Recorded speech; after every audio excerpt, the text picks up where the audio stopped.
afternoon, and welcome to another Kerfuffle Spotlight, my 77th of the week, or it feels like it anyway. Well done, Ish. Well done getting in very, very quick there with the merch. That's very impressive. Yeah, you're a man indeed that has enough of my merch to start his own shop. Fantastic today. We are here with Ishmael Herrera-Lee, an exotic name in itself, with an even more exotic offering, Prospect Engine. Okay, Ish, come on. Hit me with it. Hit me with this sexiest of all subjects. Tell me about, first of all, welcome on the show. Thank you very much. Thank you for having me. So, a quick elevator pitch. We're a prospecting and lead management service for estate agents predominantly. We are a sales bolt-on, completely outsourced and white labeled. We work through agent CRMs to prospect historic leads and also lead manage new opportunities by giving 5-minute response times to any type of lead source that the agents require us to deal with, and then building a really robust engagement plan to make sure clients are getting volume of engagement through multi-medium of communication. So that can be via email nurturing, text messaging, or our core business, which is our telemarketing service. We've bolted on quite a number of new services post-COVID.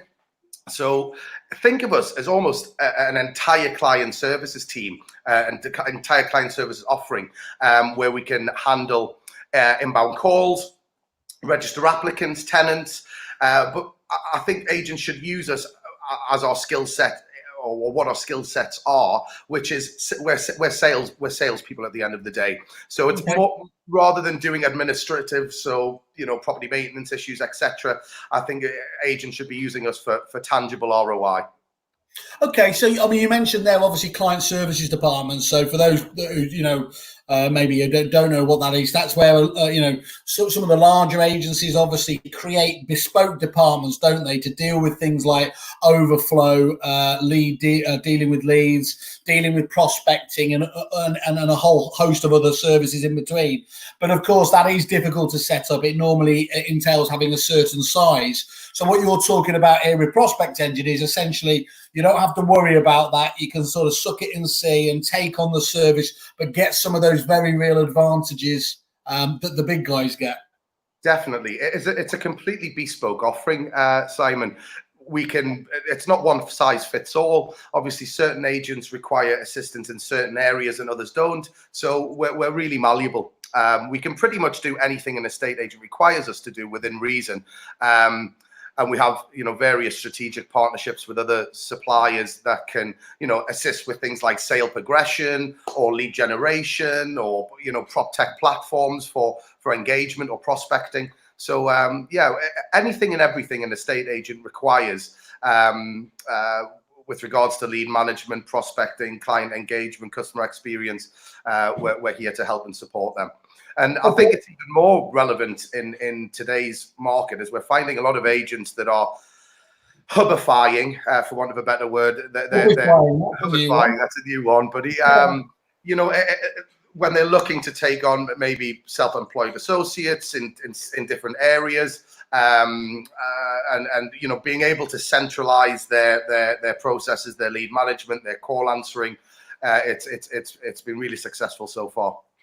So not to do the whole X-Men's things, but give us a bit of the origins. Where did you come up with the idea? So, to be honest, it was a mixed bag, really, of talking to people like yourself and Christian Balshan from Van Mildred. And it was on the back of an article that we read in the Financial Times on Foxtons and how they were generating upwards of 40% of their business from their historic database and not from new business. And subsequently, the day after, I read another article, which was the world's most hated professions. And number one was, as you would expect, parking attendants. And number two was estate agents. And there was a couple of thousand comments on the Telegraph site. And and it was all about service, lack of communication, etc., etc. And my previous business, a company called Properties Unique, which I'm still on the board of, is a luxury service department and corporate housing business in the Northeast. And we really pushed service. Service was at the forefront of everything that we tried to do at Properties Unique, and we won outstanding customer service awards, etc., etc. But we had around 95% occupancy, and most of that was from new leads. And I had a database of sort of 50,000 previous clients, and just through lack of capacity, and I guess through a lack of gumption, really, I didn't bring anyone else into the business to start prospecting and growing the business quicker that way. And hence the birth of Prospect Engine, really. I thought, how can we, improve the customer experience for consumers with estate agents and generate tangible ROI from old, often underutilized data? It's a big, it's a big leap of faith that the agents put in our service and our team to manage their data and liaise with their client base. But the conversion results speak for themselves. We have trained industry professionals. In fact, one of our agents last year, or the last financial year, actually had a direct hand in assisting over £650 million worth of property being listed to the market for our network partners. And that was just one of our agents. I'm sure if you put them in a league of the top agents in the UK, they would be sitting pretty high. You and I are both big fans of the Australian game, and obviously the way that they obviously focus in very heavily on that individual prospecting, those prospecting totals. We don't really have anything like the same over here, which is a shame, because that would sound very impressive. And from a little old person up in the Northeast on the phone call, that is an incredible amount of property to have been involved with. Yeah, absolutely. Just to correct you there, we are national, so we offer a remote service now. Actually, I decentralized our centre back in November last year, and thank God I did it. Especially during COVID, it was quite an easy transition. Head of the curve, buddy. Yeah. So we employ agents from as far south as Portsmouth, as far north as Aberdeen. So we have a mixture of talent. Really, what we try and do when we're onboarding new agents or new sales agents or sales consultants, prospect consultants, the onboarding process, we look for the best of the best. We want to build a team of exceptional sales staff. There hasn't been one business that we've started working with, especially on the lead management side, where we've not improved their organic conversion from their retained staff by upwards of 50 to 70%. Wow. That is through, and that's not saying that my team are more skilled than the agent's team. They're focused on one job.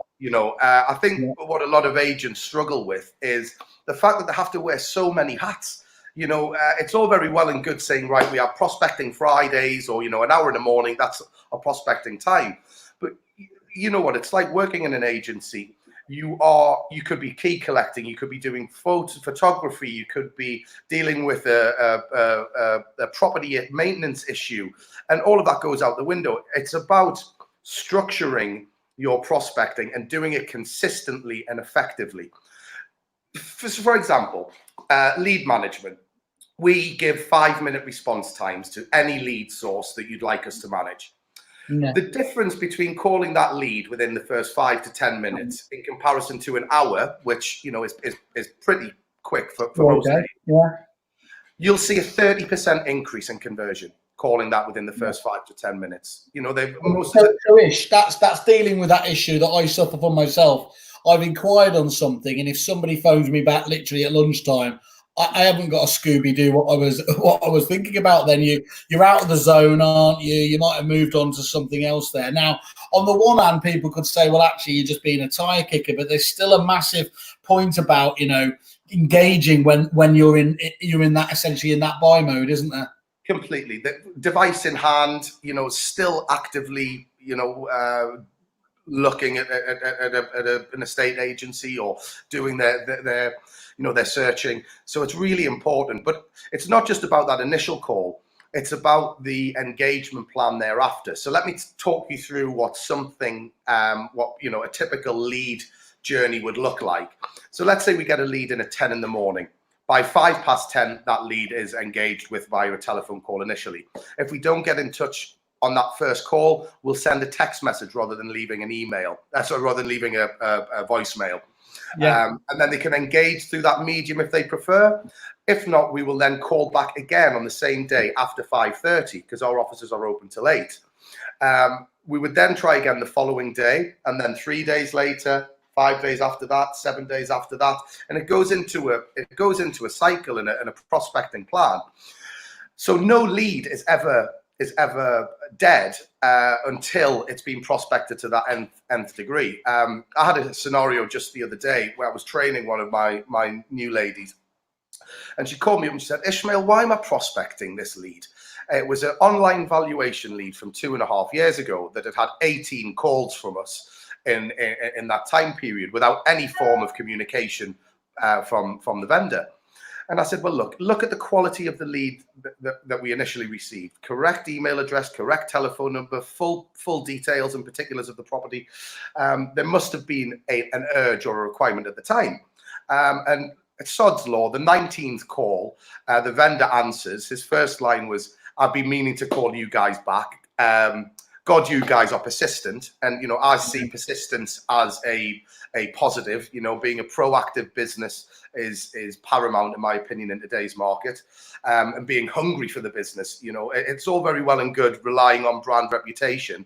But if your service is failing and you're not as quick to the mark as some of the newer agents who are giving this sort of outstanding proactive service, yeah, then you will potentially be losing some business. But we ended up turning the conversation round. He said, "I've been meaning to call you guys back."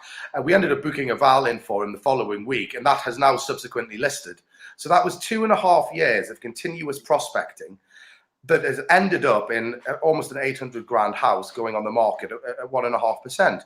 So it's not just the quick fix; it's the continuous engagement over time and the nurture sequencing that really pays dividends.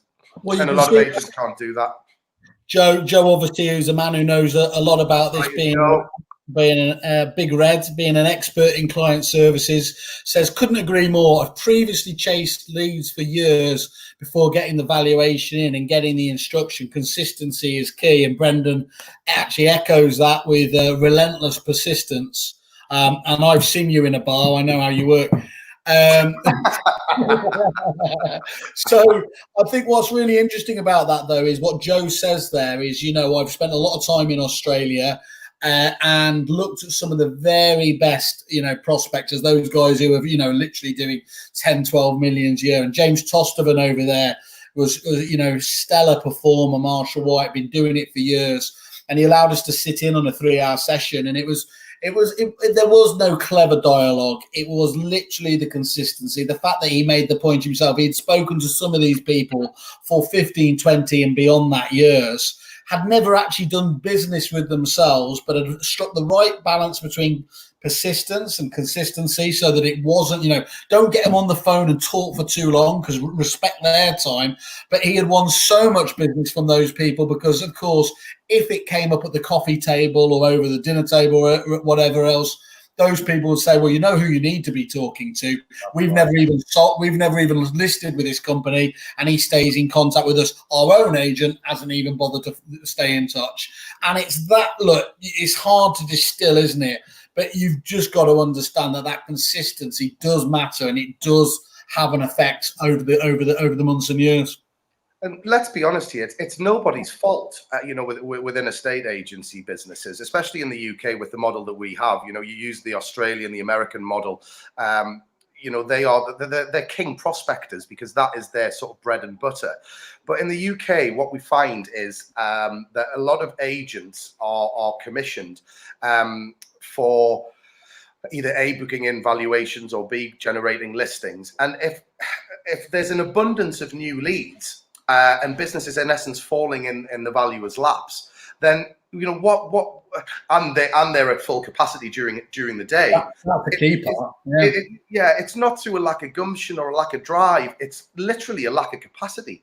And I watched a piece that Christopher Watkins did a few weeks ago, explaining, and I've used this a lot verbatim, is I don't think estate agents should be called estate agents today. I think they should be called presenters, because really, in an ideal world, they should be so busy presenting face to face, whether that's on valuations or getting properties listed, building their personal brand and their business brand on social media, and it just our type of service supports those guys super well, because they know that their clients are being dealt with professionally, efficiently. And one of the big things about the way that we sell and the way that I train my team to approach new business and existing business is, it's all, as you said, it's not about selling, it's about consulting and generating rapport and empathy and understanding exactly what the client wants to achieve. We call it prescribing before diagnosing. You've got to understand and listen what the client is looking to achieve, and then pitch the products and the services or the business according to those, what the client is ultimately looking to get out of the conversation. The type of and dealing with property, you ain't going to convince someone to sell or rent their home out if they aren't already thinking of doing so. You might be able to lend your advice, and if they're thinking of listing towards the end of the year, you might want to tell them to list sooner, but you will give them your expert advice, but you will never convince someone to sell a house if they're not ready to do so. So it's about keeping that communication up over time, and building a long-term relationship and long-term rapport. And that's what my team do exceptionally well. We've tried to give the valuers and the agents as much information. I mean, sometimes I bollock the staff because their notes are like War and Peace. I mean, sometimes they're almost too involved. Just things like, if there's a dog barking in the background, we'll find out the name of the dog, the breed of the dog's favorite biscuits. And, a clever valuer will nip out to the pet store beforehand, and you've already won the business before you walk through the door. I hope that's all GDPR compliant, that dog related contact info. Don't want to get out that 20 million pound for giving them the wrong sort of dog biscuits. Only reason I use that analogy is because we do that quite often, and agents do pick up on it.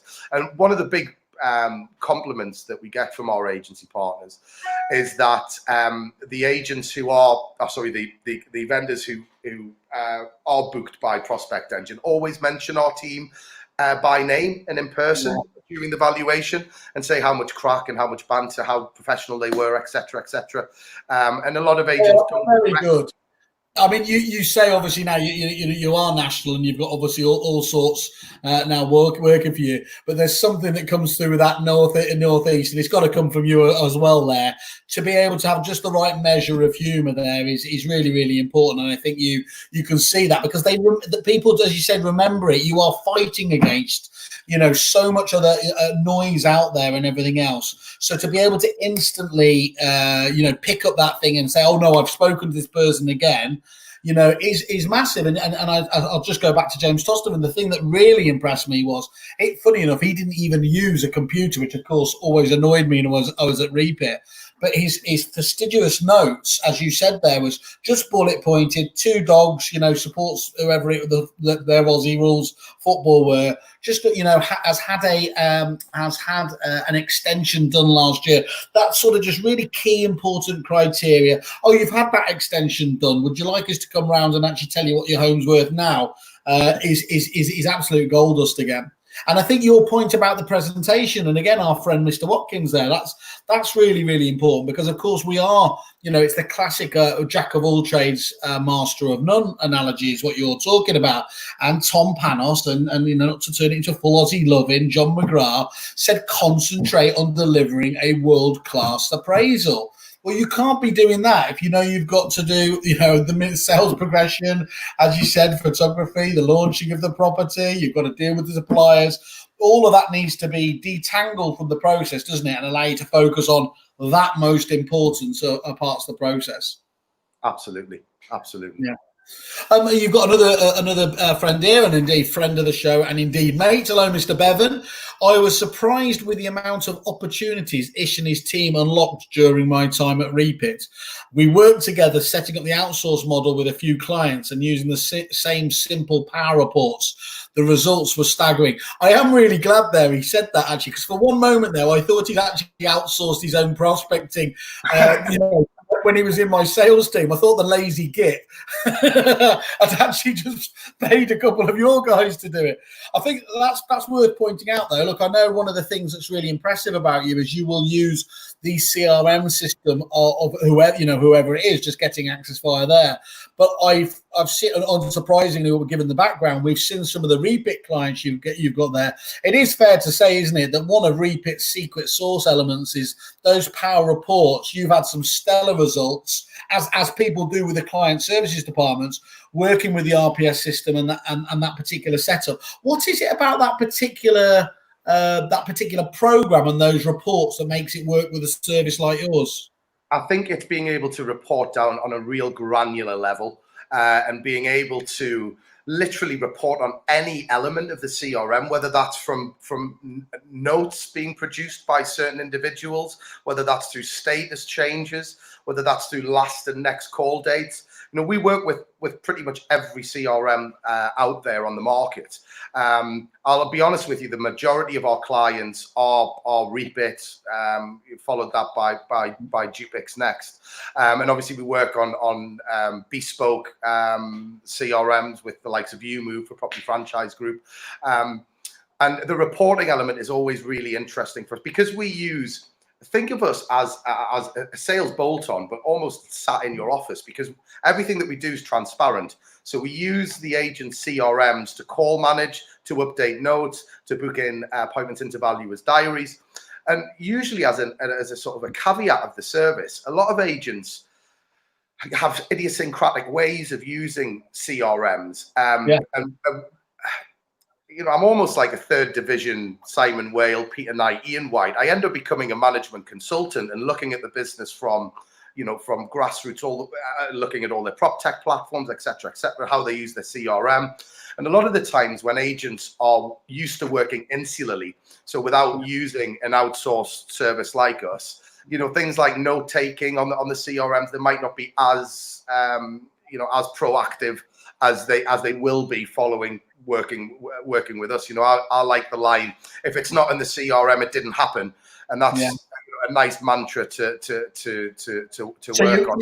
You fundamentally believe that those CRMs have to be the source of truth. So, any one of these and then obviously, let's be honest, Ish, there's loads of telemarketers, telesales companies out there. But one thing we have seen them do is a lot of them will make you use their own bespoke software, or they're working from spreadsheets.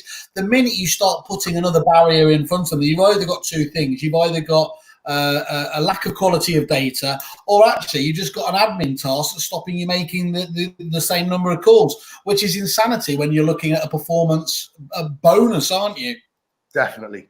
I mean, again, caveat to the service is you end up getting a more compliant and more usable database once the Prospect Engine team have worked that historic data, put it all into call plans, making sure that you don't miss any next calls. So we do things like and again, this is all bespoke. And the nicety about our service is the vast majority, the lion's share, probably 95% of the charging, it's done on results. So on the production of quality and qualified appraisals or listings.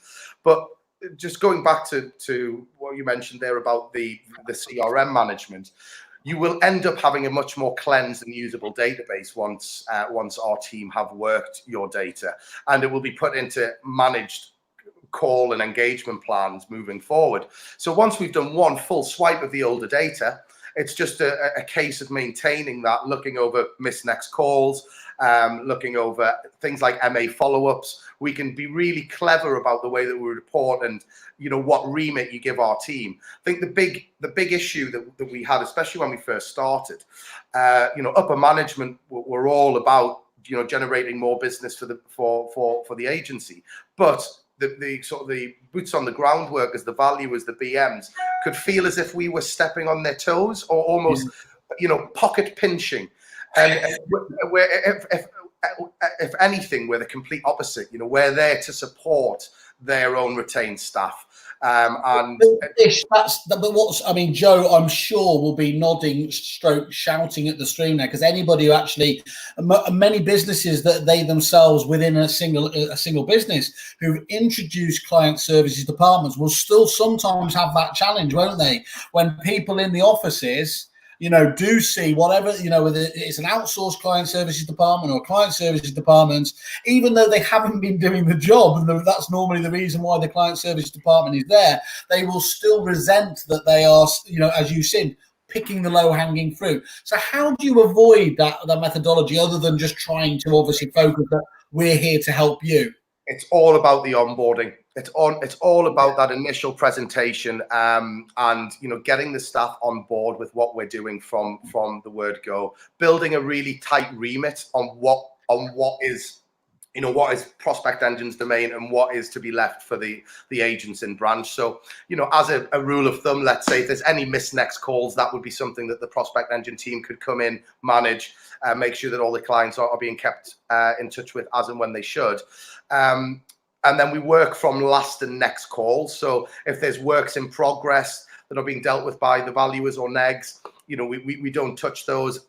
You can also, with repeat, you can put things like red alerts on, or you can, pop a quick note in the progress notes to say dealing with in branch or Prospect Engine, please leave, and we'll sidestep that for the staff.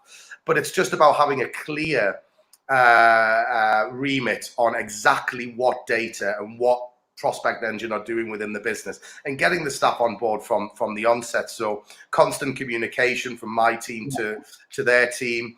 And I often say to the guys, use us as the service that we are. So if you've carried out a market appraisal to a really motivated vendor, you've tried 2 or 3 times to get back in touch, you're not having any success. A lot of agents would just either archive that or knock the call forward 6 months. Excuse me. But if you send those leads to the Prospect Engine team, say, listen, put that into the call plan, see if you can engage, and we take that task away from the valuers, and ultimately we will persist until we get a result. I think the most dangerous thing is actually not where archiving is, going back to the old or as they were called then, estate agency software. There is, I think it's a learned behavior, is that many agents today still fear putting stuff into an archive, because actually it was really difficult and impossible to pull it back from the archive with some of those other systems. So what they do is something that's even worse, is they leave it in actually the live boxes, the live box of applicants. So you'll regularly go into an estate agent, whatever system they're using there, you will see hundreds, if not thousands of them there. And that's the most poisonous thing, because first of all, it pollutes essentially your hot box. You can't tell the hot buyers in there because they're all mashed together. Secondly, because they haven't actually been moved into the archive, these wonderful tools like Brief Your Market, Iceberg Digital, Active Buy can't go into the full nurture campaign because they haven't formally kind of been moved over there. So it's this no man's land, isn't it? This limbo where nothing really happens. So I think that's a real danger. Again, we're just chatting on to a few agents this morning, talking about their archive process and the way that they archive applicants, for example. Applicant reports are one of the best and most fruitful reports to run, having properties to sell on the market, not on the market, selling privately. And the amount of opportunity sat in archived applicant lists is just huge. A lot of agents will park relatively warm applicants if each neg gets over 100 or 150 applicants to deal with.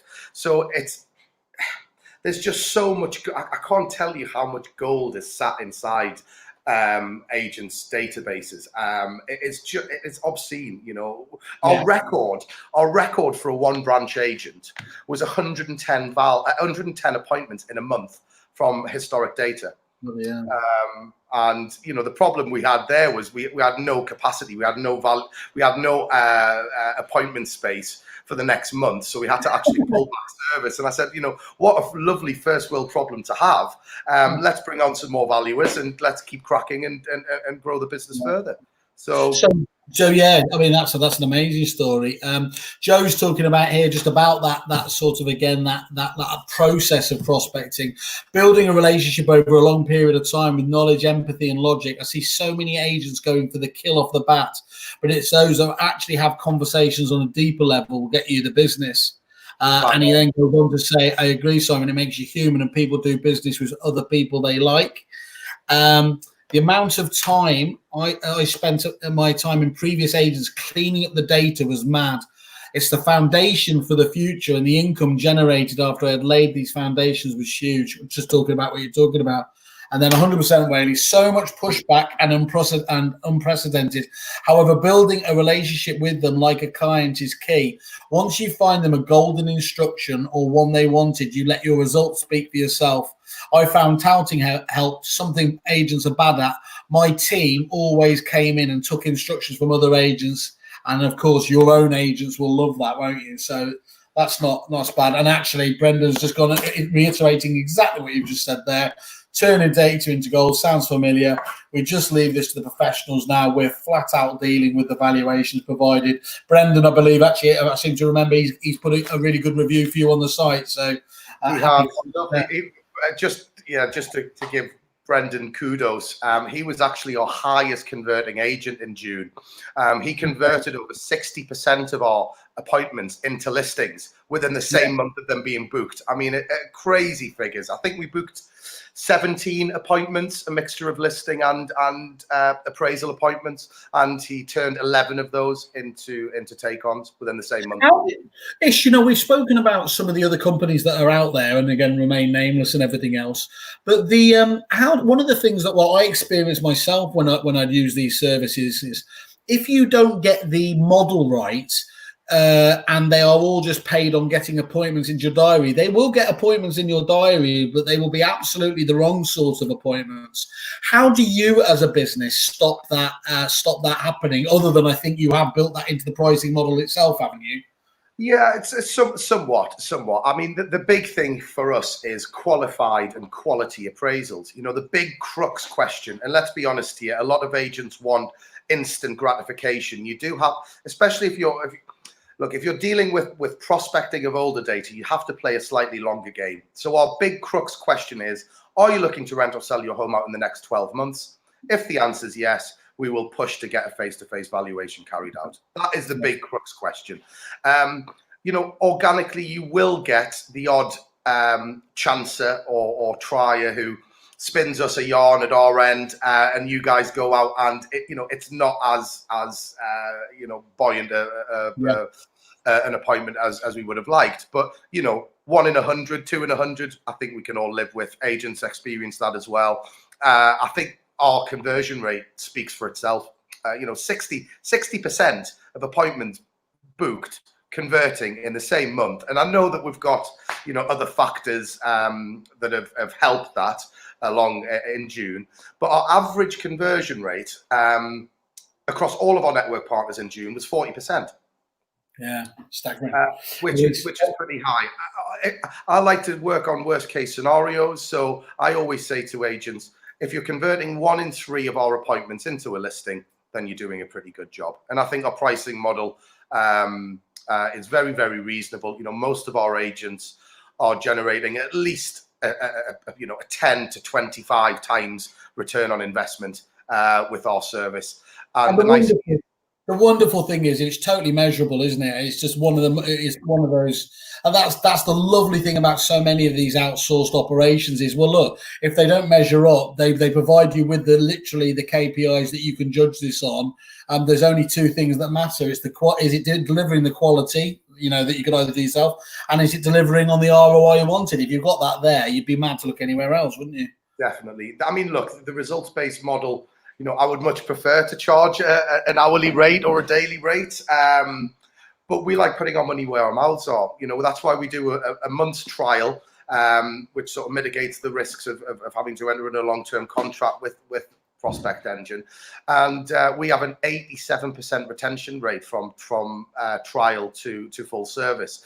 And I've only disengaged from 2 agents because their data sets weren't as fruitful. Obviously, we have to make sure that time spent on account is generating revenue for our business. So I know that there are, especially when I first set up the company, the big issue was, how are we going to model this? What's the commercials going to look like?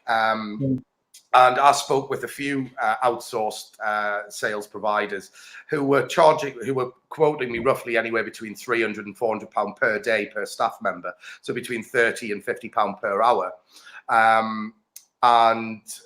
Although that model may work for some, I think agents much prefer a results-based service where they're seeing tangible results and they can measure that. I think another interesting point, Whaley, is if you're converting at a higher level on new leads, it actually drops the costs of your acquisitions down per lead because you're converting at a higher rate. And I always say to my agents, don't look at the ROI as the only factor here, because it is improving the customer experience. It's improving the customer journey. It's building long-term rapport with and relationships with your client base. You're getting your database cleansed and more GDPR compliant moving forward. We'll also, I haven't even gone into some of the other things that we do in the strategic partnerships that we've got, but we'll literally piggyback on the back of any prop tech platforms or services that you're using and almost join the dots. So you might be using Spectre, but you're not data dumping your CSV previous MAs into Spectre, for example, and then using that data to then prospect via telephone or text, as well as the canvassing letters that Spectre do so well. So we'll actually piggyback on the back of a lot of these prop tech platforms and do the data entry and migration from each of them. So this is a big issue that agents face. Certain CRMs don't provide sort of APIs for leads to go directly into their CRM. They just come in via email, and then the agents have to manually put those onto their database. We do all of that for you. So although there is although the main core of the business is, generating appointments and appraisals and listings, there's a whole lot of work that goes on behind that. It's a wrong phrase, isn't it? It's almost like it's outsourced, but in-house, isn't it? It's so embedded into the way that the company's actually working. If many of these people did have client services departments, they would ordinarily be elsewhere. It's just like having that, really, isn't it, in this day and age? And as you said, whereas I can imagine you would have had quite a few objections or discussions whilst they felt comfortable with it, everyone now is just comfortable with this way of working, aren't they? Definitely. And I think, if you look at Peter Knight's, 4.0 customer experience model, the new... And again, I would, if I was setting up an estate agency, this is the way I would do it. Probably 2-3 years ago, I would be looking at staff members first, and then building tech and and ancillaries to help them. I think I'd be doing it the other way around now. I'd be looking at what tech, what outsourcing I could do. And then I'd be bringing in the staff to complement those, and that's the way that I would be doing it now. And more. Sorry, I was just laughing. Well, I was going to say, I'm sorry, I thought I'd missed it. I don't know what. I assume he's talking about you. Otherwise, But anyway. Yes, I've completely lost my train there. What was I saying? We were talking about building up the staff. Really, actually, look at who your key partners are in terms of almost like the tech stack or the service stack, and then saying, actually, where do I put that in around it? Where do I build the people to focus on those key things like the appraisal itself? Absolutely. And I think, especially in today's market, with many agents experiencing large spikes in business, after, let's be honest, having their heads buried in the sand for the past 2-3 months, they've come back with a reduced workforce, having all of these leads to manage, all of the follow-up calls that they haven't been able to make, in 2.5, 3 months. They're coming back and firefighting. Yes, they're generating a lot of business with new opportunities, but there is so much gold hidden in those older leads, and they just ain't going to get the time to get to prospect and manage them in the way that they should. So our business over the past 8 weeks has grown exponentially. We're building full end client services teams for agents, and assisting as and when we can. We're literally here as a support mechanism for your business, who can generate revenue for you and other opportunities. Because it's not just the appraisal side. We also sell financial services and conveyancing and any other ancillary products that are revenue generators for agents. Harish, talk us through the full product range then, in terms of they come to you, and I know it's bespoke and turnkey and all of that. But what are normally the core services that you at Prospect Engine can provide?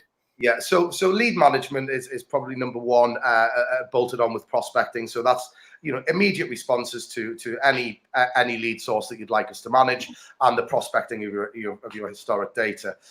Next up would be things like call overflow management and call answering services.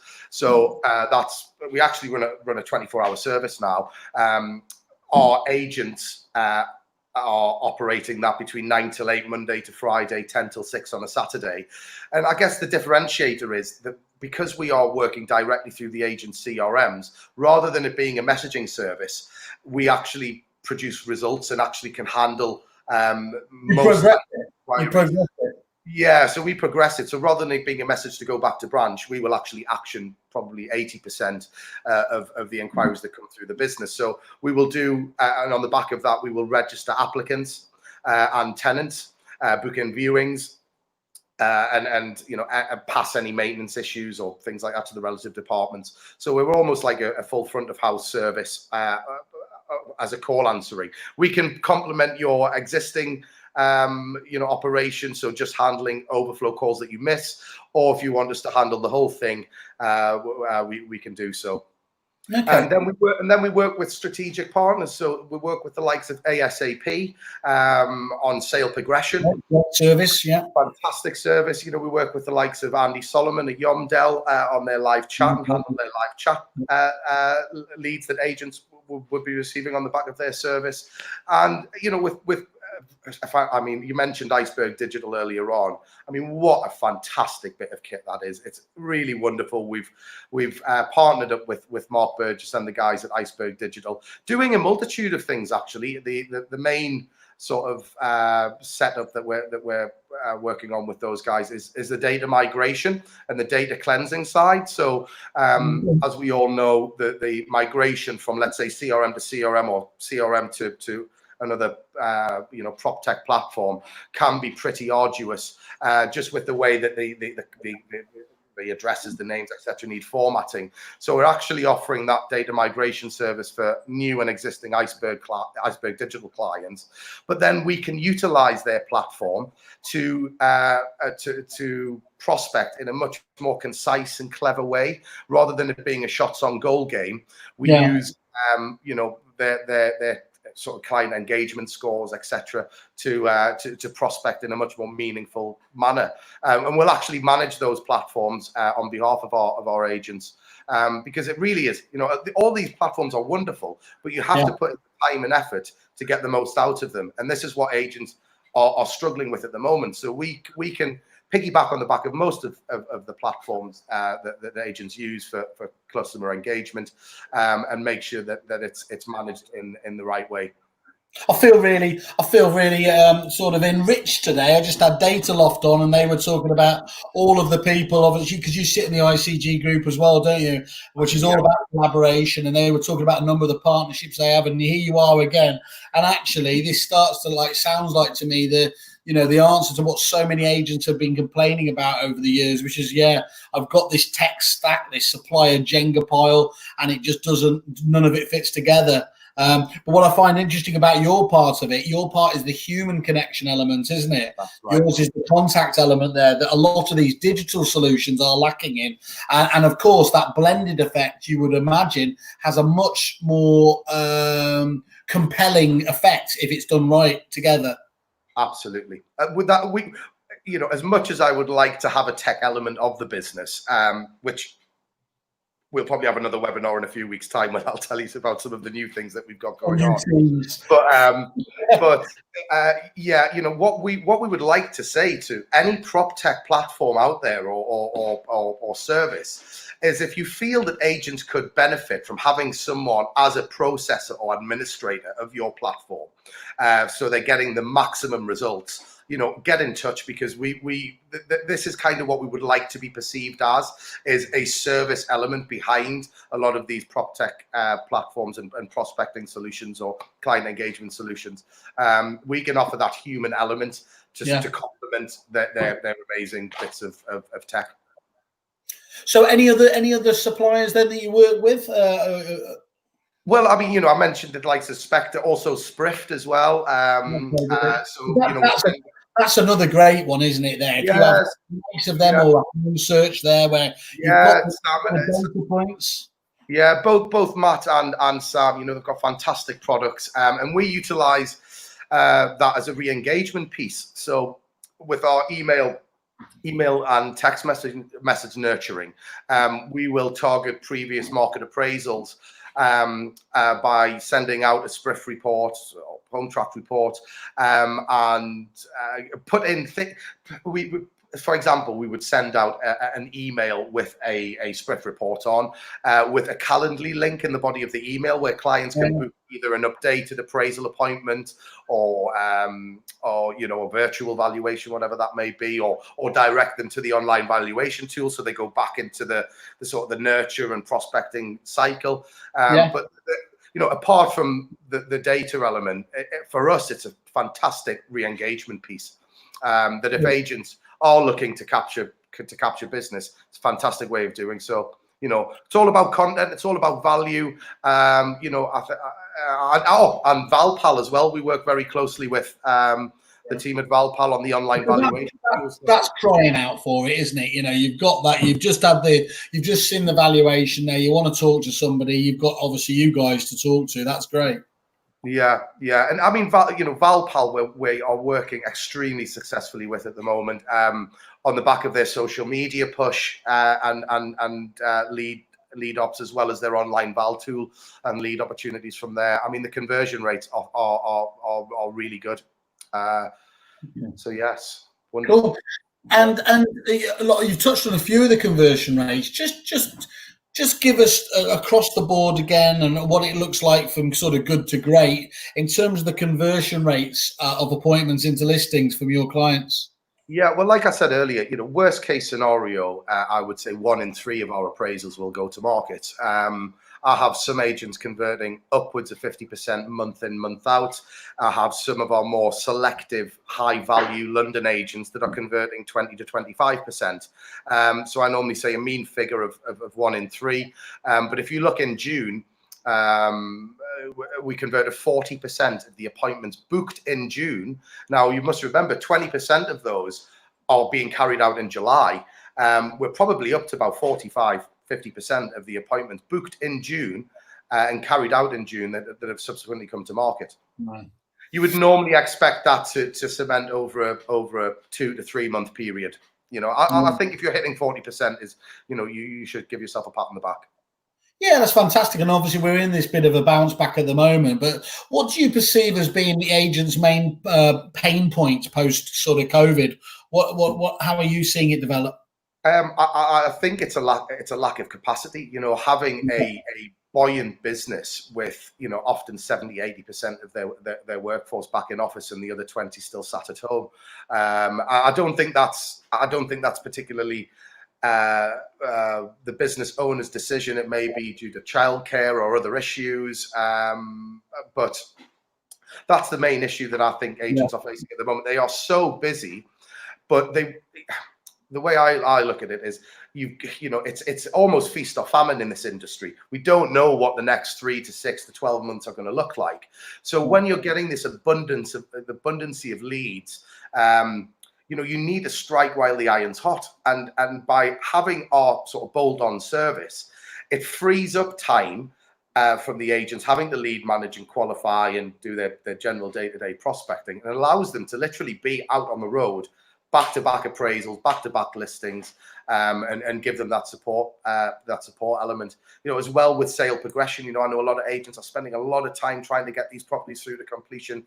It's about outsourcing to experts in their respective fields, and if they're generating higher volumes or minimizing completion times, then it's worthwhile giving it a go and testing the water. I think that's the nicety about our service is we give you guys, or we give our agents a trial month, put our money where our mouths are. You pay very little in management fee and the rest is done on results. Yeah, I love that angle that you've got the confidence to be able to just say, look, you give the service a try and everything else there. And we've got Joe Robinson here as well, just talking about that point about the way you incentivize as well. He was saying, I paid my staff when the deal goes through. Both companies win together. Then if an instruction lets or sells, we win and the clients win. You can put a very strong ROI from your efforts then. And it then goes back to what Ish was saying, becoming a consultant and how the agents can get better converting, selling, letting and overall operation activities. You find the value to help all parties. And he's talking about you guys. I think, Brendan, what else can provide a measurable ROI in quite the same way? Also, I think you've got an account management call you need to do afterwards as well, because Brendan wants to link you in with his Swift account. So that's fantastic. Great. Yeah, all right. Okay. Just so you know, Whaley, just coming from a supplier perspective, we also offer a B2B service for suppliers in the estate agency world, selling their products and services into estate agents. So that there are anything sales orientated Prospect Engine can help with. Put it that way. Yeah. And you've got some track record of that though as well, isn't it? We've worked with yourself at Kerfuffle, we've worked with Sprift, Spectre, I Am Sold, to name a few, Property Academy, to name a few. Great. So if there's anyone out there who wants obviously help getting in contact with the agents again, they should give you a ring there.